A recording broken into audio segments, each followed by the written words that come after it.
Ka namin, Panginoong Hesukristo. Magandang araw po muli sa inyong lahat.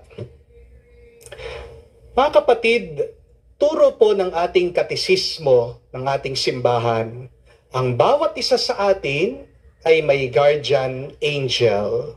Imagine niyo po yun, no? 24/7, may naka-assign sa'yo na tagabantay, tagagabay, at tagadasal. Kaya minsan, napapatanong tayo, kung may guardian angel talaga tayo, bakit ang daming debotong Katoliko ang korap?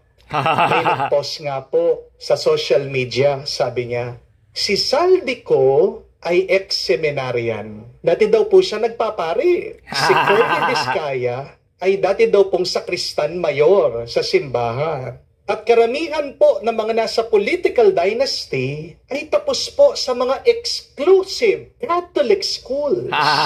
Diba? Dapat alam ng mga politiko na may nagbabantay sa kanilang Anghel de la Guardia. Pero bakit hindi sila nakokonsensya? Bakit ang lakas ng loob nila na magnakaw? Sa bagay, marami din naman po sa atin ang guilty Alam naman natin na meron tayong mga anghel na nagbabantay, nagdadasal sa atin. Pero patuloy pa rin tayo sa pagpili ng mali. Alam naman natin na merong gumagabay sa ating anghel. Pero ang dami sa atin ang patuloy sa buhay pagkakasala. Kung may isang nilalang sa mundo, marahil ang stress na stress, sino? Wala pong iba kung hindi ang ating mga guardian angels. Di po ba?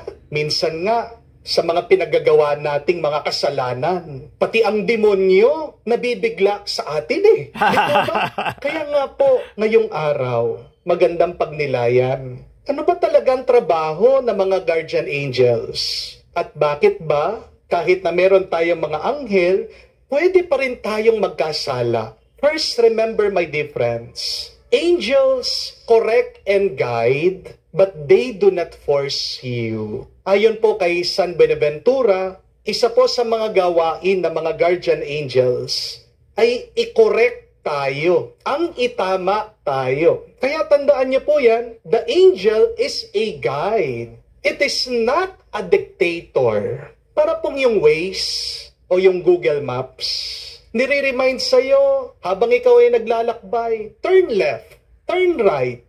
Pero bakit ba napapalampas ka minsan? Baka naman nakakita ka ng sexing babae. Pinapaalalahanan ka ng iyong anghel. Mag-aral ka. Pero distracted ka sa social media. Pinapaalala sa'yo ng iyong anghel. Magdasal ka, magsimba ka. Pero nakita mo yung mga kakumare mo. Inuna mo pa ang marites, ang chismisa. Ganon din po sa mga korap na tao. Kahit na sabihin mo, deboto yan, kahit na araw-araw yan na nagro-rosaryo, kung pinipili pa rin niya ang mali, walang magagawa ang anghel. Kaya wag natin sisihin ang ating mga guardian angels kung tayo man ay nagkakasala. Hindi nila kagustuhan na tayo magkamali. Kagustuhan natin ang magkamali. Ang problema, hindi naman po absent ang mga angels sa ating buhay. Pasaway lang tayo talaga. Amen? Kaya tayo nakakagawa ng kasalanan kasi ginagamit natin ang kalayaan natin para piliin ang mali. Amen? But second, corruption happens when we despise the little ones. Sabi po ni Jesus, do not despise one of these little children. Ibig niya sabihin, imbis na mahalin natin ang mga maliliit sa lipunan, ano ang ginagawa ng mga korap? Dinadaya ang mga mahihirap. Pinagsasamantalahan ang mga walang laban.